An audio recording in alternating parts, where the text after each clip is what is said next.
acontecendo? Ali que ele tinha comentado, né? O que leva os caras a fazerem isso e tal? Qual é a desculpa, né? O que nós acabamos ensinando para os alunos, né, Jânio? Aqui da parte de atualidades, de geopolítica para os alunos. Que pode ter muita coisa por trás, pode, eu até quero começar a falar sobre teoria da conspiração, mas daqui a pouquinho. A princípio, o que se fala, qual foi o motivo da Al-Qaeda, qual foi o motivo de Osama Bin Laden, diz respeito ao fato de que os Estados Unidos,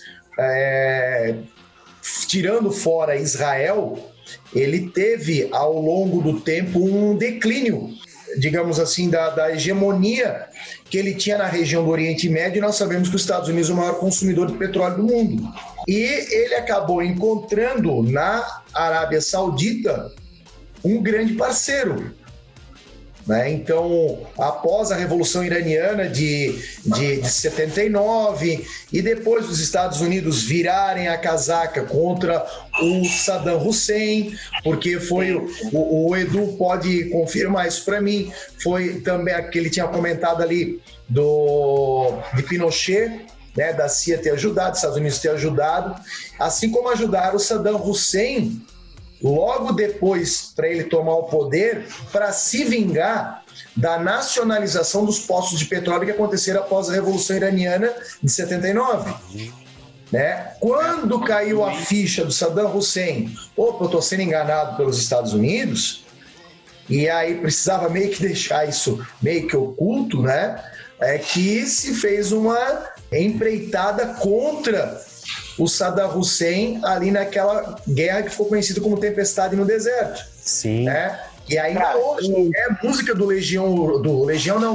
engenheiros, né? Onde estavam as armas químicas, né? Sim. E a ideia, o que era? Não, a gente está invadindo esses países que fazem parte do eixo do mal, justamente para poder outros países não venham a atacar a civilização ocidental.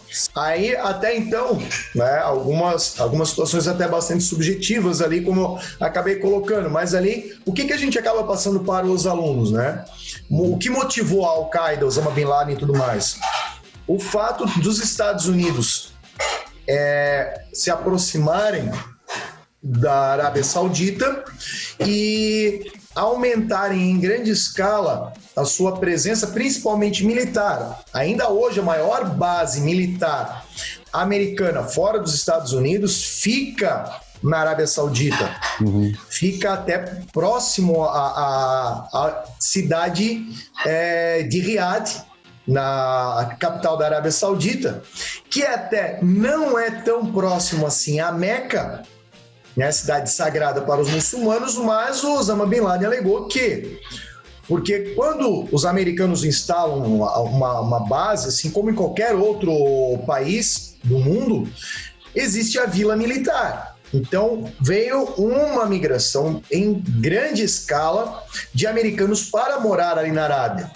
E aí a mulherada, né, sem burca, sem chador, sem rezar para Meca 5 vezes ao dia, sem jejuar no mês do Ramadã. E para o Osama Bin Laden, né, um sunita radical, isso dali acabou sendo um afronto, né, à civilização ocidental ganhando espaço ali dentro. Então,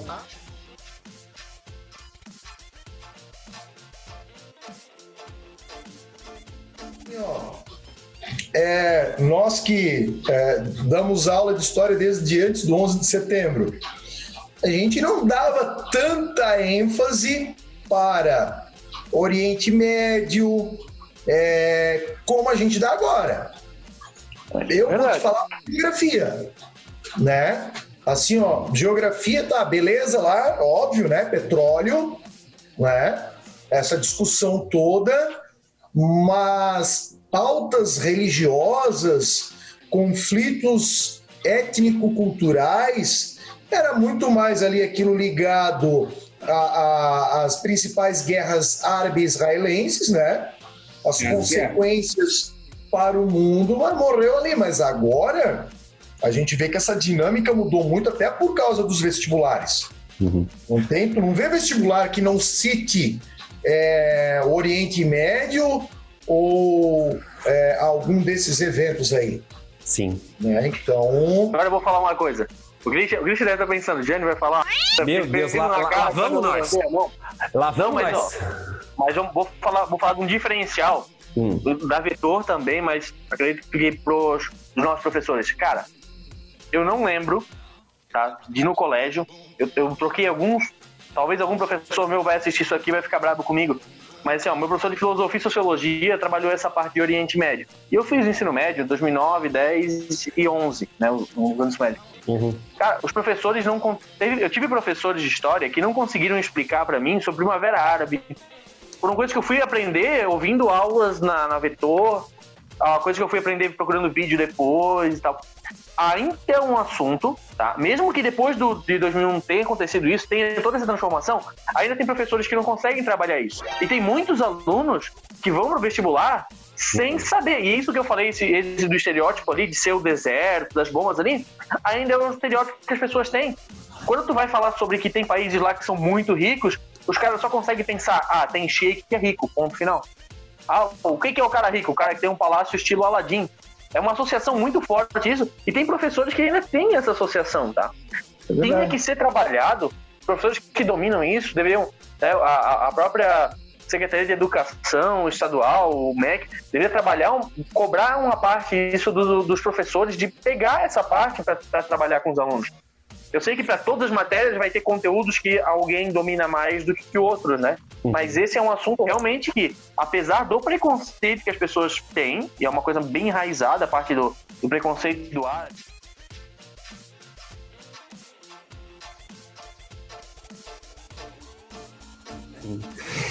Eu vou colocar duas perguntas agora que encaixam muito legal com o que o Marcelo falou. Vamos lá. Primeira coisa, é só uma colocação para daí introduzir. Primeiro, que a gente pode pensar que a guerra ela é só uma outra forma de você fazer política. Você pode, né, digamos assim, negociar, fazer contratos comerciais e tudo mais assim. O terrorismo, na bem da verdade, ele é uma, né, digamos assim, uma novidade dentro das opções de fazer política. A gente pode imaginar e ver, digamos assim, né, que eles foram lá e caçaram aquele Soleimani, né? É uma forma só de se fazer política. O cara tentava atrair atenção e negociava dessa forma, matando gente. Mas aí vem as minhas duas perguntas que são legais agora a respeito do terrorismo. Primeiro, como você cria um terrorista e depois como você desmonta um terrorista? Divirtam-se. Tem bastante que desmonta em pedacinhos, o ruim é juntar. Juntar é complicado. Eu não sou isso. A gente sofre isso o tempo inteiro, Pablo. Não adianta. A gente sofre isso o tempo inteiro. É muita ciência exata ali com o Jânio. Sem pedaços. Eu um pouquinho aqui, ó. Primeiro terrorista. Eu acho que o Edu até vai gostar da minha resposta, porque eu vou... O Edu compactou aí de gostar bastante de filme. Não sei se de repente o Edu, algum de vocês, viu aquele filme Siriana. Pô, filmão, cara, filmão. Mostra devagarzinho eles pegando, por exemplo, um jovem com pouca formação intelectual, com uma vida difícil, que não vê perspectiva de futuro e que daqui a pouquinho vão colocando na cabeça do cara: tu vai pro céu com 72 virgens e tu vai combater o inimigo, tu vai ser um cara, vai ter rua, vila, cidade com o teu nome, e o cara embarca nessa. Eles vão cuidar da tua família, nós vamos cuidar da tua família vai ter tudo, né? Tua irmã vai ser casada com um cara legal, teu irmão vai ter uma universidade, então o cara fala: eu vou me sacrificar pela família. Aí, até eu vou citar um outro, não é famoso, né? Tem na Netflix, mas não é famoso porque é uma produção israelense, chamado Falda. Também não conheço. Na época, não é conhecido. Fralda é quando assim, ó, não é nem um pedido de ajuda, é algo assim, ó, entramos em confronto, o tiro já tá comendo. Já estão atirando. O pessoal israelense, seja de tropas oficiais do governo israelense, os caras levam o trabalho deles para o lado pessoal. Sim. É algo tipo assim, ó, tu matasse um amigo meu, eu não vou investigar e prender o cara, nós vamos se reunir, nós vamos lá vingar. Lembra o filme Munique? O filme Munique, 3 horas de duração. Filme Munique. Cara, maravilha de filme, cara. Mostra muito essa questão, né? Sim. Quer falar alguma coisa, Marcelo? Tá quietinho? Eu quero. É que assim, voltar naquela primeiro argumento que eu coloquei lá. Será até que ponto não é uma forçação de barra ou jogo de poder, né? O terrorismo. Porque, por exemplo, vamos na Guerra do Vietnã. Os Estados Unidos jogou, acho que agente laranja lá, produto químico lá. Isso, agente laranja. Isso não é um terrorismo? Sim. Tá. Os Estados Unidos foi atacado pelo Japão, Pearl Harbor lá. Daí eles não soltaram a bomba Hiroshima e Nagasaki na população civil? Daí não é considerado terrorismo, vamos pensar assim? Sim. Né? Daí, eu acho que talvez tenha algum consenso quando a gente fala da pessoa que se explodiu. Daí, mas vamos pensar num jovem que foi nos Estados Unidos ou no Brasil, que entrou na escola e matou um monte de gente, atirou um monte de gente. Aquele cara no Brasil no cinema, isso não é um terrorismo? Sim. Né? Então, assim, o terrorismo depende. Se for um terrorismo de bomba, assim, que é o que a gente fica no nosso imaginário, o cara for lá e se explodir, pode ser um treinamento, até pode ser. Só que a gente não está na cultura deles, também a gente não entende a religião deles para pensar o que eles estão fazendo, se realmente é uma cultura ou se é um movimento para se defender de alguma coisa, né? Então acho que tudo também tem dois lados. Até que ponto que é o que é terrorismo, né? Sim. Qual que é a definição de terrorismo? É um cara que tá com uma bomba ou é um cara que vai lá e mata um monte de gente sem sentido nenhum? Mas será que não tem sentido? O que eu falo, o que eu pergunto, né, quando eu lancei a pergunta como se faz um terrorista e como se desmonta eu li uma vez numa revista que se chamava Geografia.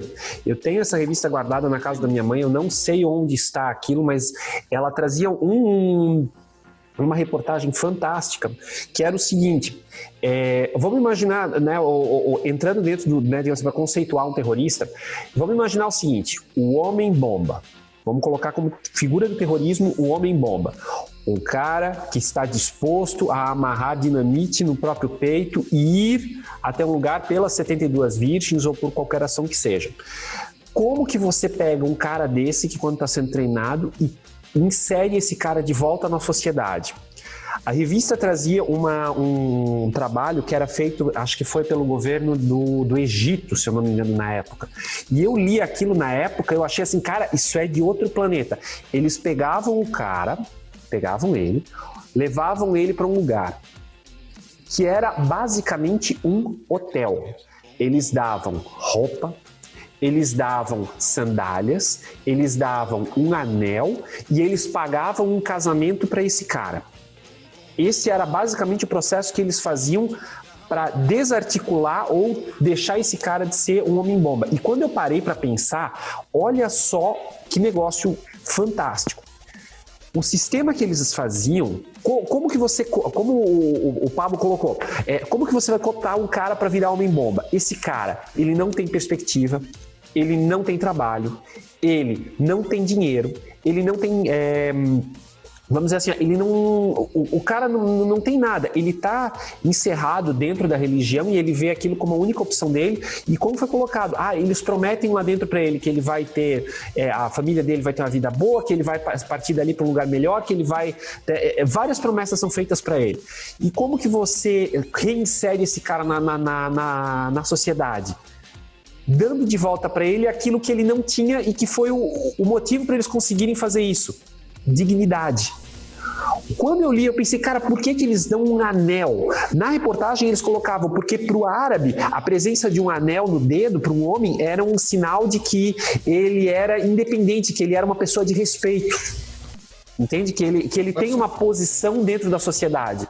As roupas e a sandália eram para ele poder formar a autoimagem dele. E a esposa era para ele ter um apego emocional ali dentro, que às vezes eles não, né, digamos assim, por aquela questão árabe de, né, às vezes de pagar dote e tudo mais, o cara não casava porque ele não tinha condição com aquilo. Ele até tinha alguém de quem ele gostava, mas ele não podia, né, digamos assim, não podia oficializar aquele ato. Então, na oportunidade, quando eu estava lendo aquilo ali, eles falaram que eles tinham feito esse sistema com 20 homens-bomba, que era o Egito estava patrocinando esse processo. E eles tinham até o momento só 2, tinham largado tudo e voltado para dentro da Al-Qaeda. Então, assim, eu achei isso muito legal, porque ali a gente começa a ver... 90% de eficiência. Que era um projeto de um negócio, né, digamos assim, que você pensa assim, cara, o cara é um criminoso, o cara é isso, aquilo. Não, mas como é que você resolve o cara? Como é que você faz isso? Você dá dignidade para ele, reinsere ele dentro da sociedade de forma digna e você resolve o problema. Então, a gente pode até imaginar que a figura do terrorista que a gente tem hoje, que a gente imagina, aquele cara que está disposto, né, o homem-bomba, aquilo ali, ele é um cara, agora falando do ponto de vista social, sem perspectiva. Ele só consegue achar esse cara porque você está num país extremamente pobre, sem educação e sem perspectiva, sem opção de trabalho, né? E eu achei isso fantástico. Então, digamos assim, né? O cara, acho que mais extremo que a gente pode ter é esse cara que abre mão da própria vida pela guerra. Que, do ponto de vista militar, você tá lutando contra um cara que tá disposto a morrer. O cara vai vir correndo, atirando contra você. Mas você não acha enviesado isso daí? Porque, por exemplo, nesse mesmo... Pode acontecer isso, pode ser por causa disso, mas será que de repente não pode ser pela religião em si? Outra coisa, um americano... mais uma desculpa, né? Porque o que até o Christian colocou é a lógica total da Primavera Árabe, tá? A Primavera Árabe começa com um cara sem perspectiva atacando fogo no próprio corpo.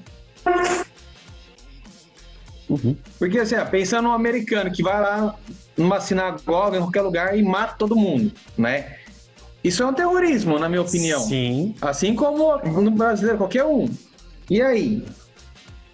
Daí é um cara que precisa de casar, que ele tá culturalmente, ou foi a sociedade, ou foi o sistema que corrompeu ele?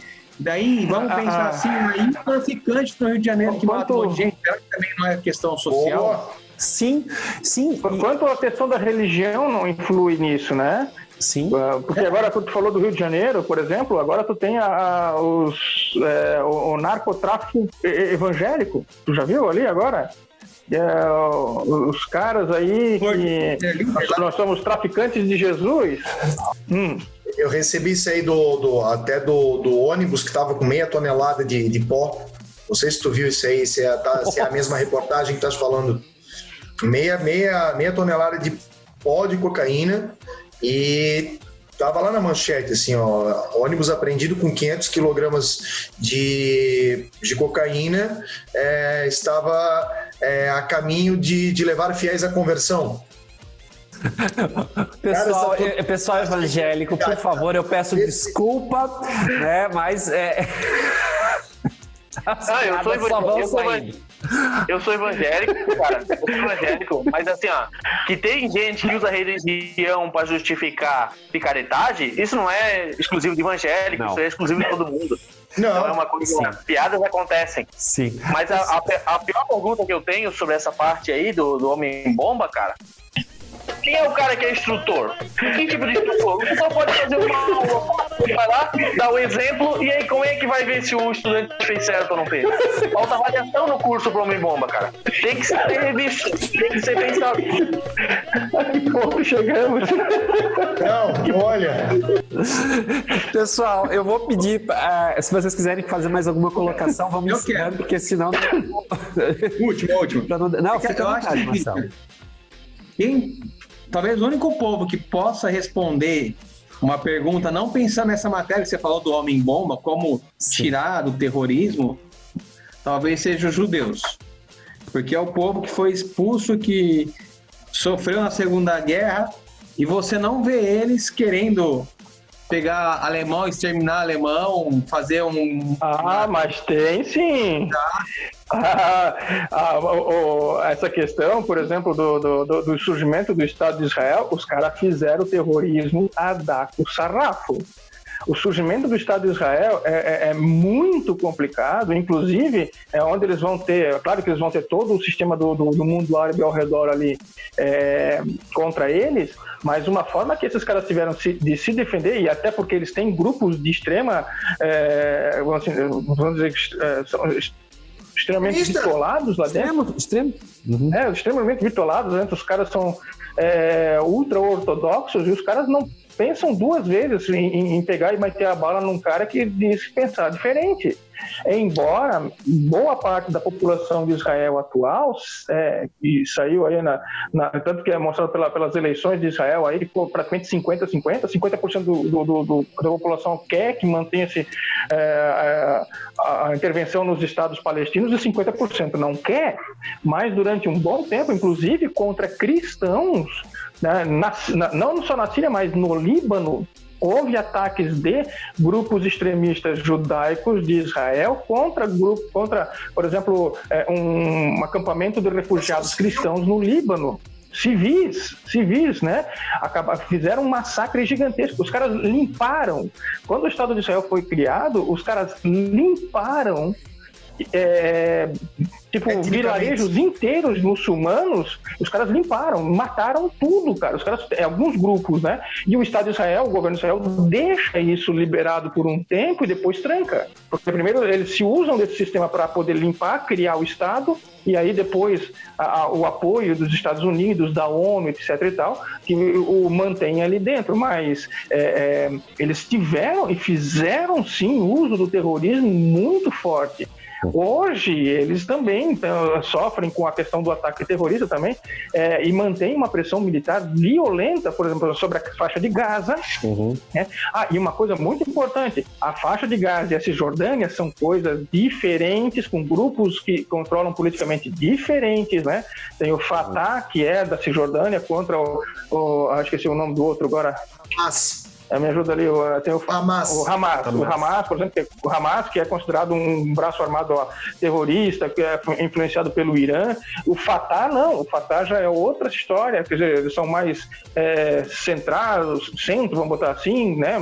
Que, inclusive, há aqueles acordos que tu vai lá no início, Christian, sobre a questão lá do Bill Clinton fechando, foi com o Fatah, né? Foi com o grupo Fatah, o surgimento do Estado da Cisjordânia. E, cara, é muito complexo, mas eles usaram sim do terrorismo muito tempo. E como aquele filme, por exemplo, e como o filme que a gente comentei lá sobre o Munique, por exemplo, que trata daquele ataque contra o pessoal de Israel na Olimpíada de Munique, a resposta foi na mesma moeda. E assim, a ordem era matar os caras com o mais visível possível, para deixar bem claro, deixar a ordem bem clara, e é assim que a gente vai fazer, e acabou. Então não é só questão. Hoje em dia aparece, eu acho que é um problema, a questão não sei se o posicionamento da mídia, ou como eles estão hoje mais quietos, vamos botar assim, mais quietos, né? Dentro dessa linha, que dá essa impressão que eles, hoje eles são vítimas e tal, mas eles não há mocinhos nessa história, não há mocinhos. Até para ajudar a corroborar, tinhas falado ali do Bill Clinton ali nos acordos de Camp David, né? Sim, Camp David em 98, acho que foi, né?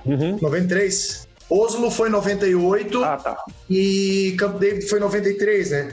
E ali bem simples. O que aconteceu com o primeiro-ministro de Israel, Yitzhak Rabin? Foi morto por um judeu radical que não admitia... Que não concordou. Não concordou. Cara, quer dizer, o terrorismo doméstico. Não concordou. Terrorismo doméstico. O primeiro-ministro israelense apertando a mão do Yasser Arafat.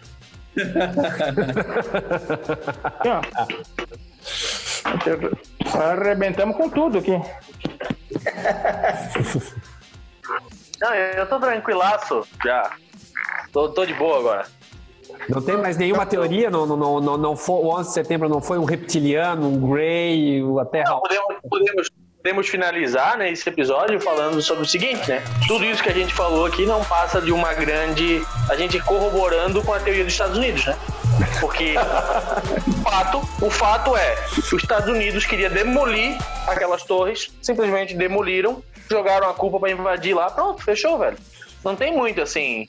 muita explicação. E existem dados, né? Dados, podem procurar no Google, vocês vão encontrar, tem documentos em que os Estados Unidos sabia, o governo sabia do que ia acontecer ali, eles estavam já cientes de tudo isso. Então, e não só isso. Os ferros das Torres Gêmeas foram vendidos para o Japão, que fabricaram carros que agora estão nos Estados Unidos rodando de volta. Não, Edu. Era muito alto e se alguém conseguisse subir no último andar, ia ver que a Terra era plana. Também. Ai, meu pai. E encostava no domo. Coloca isso aí, eu quero colaborar. Encostava no domo. Tocando no domo. Eles acharam melhor demolir. Para todos que estão nos ouvindo aí, fica aí a dica do filme Zeitgeist. Sim, uma teoria da conspiração louca. Muito louca. Saúde. Assista o número 1. O primeiro Zeitgeist coloca que o 11 de setembro é uma farsa e vai botando todos esses dados que o Jânio inventou e botou na internet. Quer dizer que o Jânio nos trouxe aí da internet. Nos informou. Deus do Mas, céu. teoria conspiratória, cara, teoria conspiratória, ao meu ver, eu gosto muito, tá? Mas principalmente porque, pra quem nos assiste, pros alunos que nos assistem, cara, teoria conspiratória serve pra você parar, ver o absurdo que é aquilo ali, e aí tu vai lá e estuda o que é de verdade. E aí tu faz esse filtro. O que não pode é tu ver a teoria conspiratória, eu vi um cara em camisa do Flamengo, que fez matemática falando de história e aceitar que tudo que eu falei é verdade. Nem tudo que eu falei é verdade. Mas a maioria Estude e descubra por si mesmo o que é e o que não é. E julgue por si só.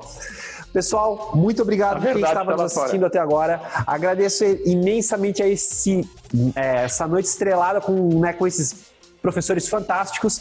Muito obrigado a todos. Uma boa noite a todos e fiquem... Boa noite, tchau, tchau. Então, vão com Deus e viagem com o Gevaer.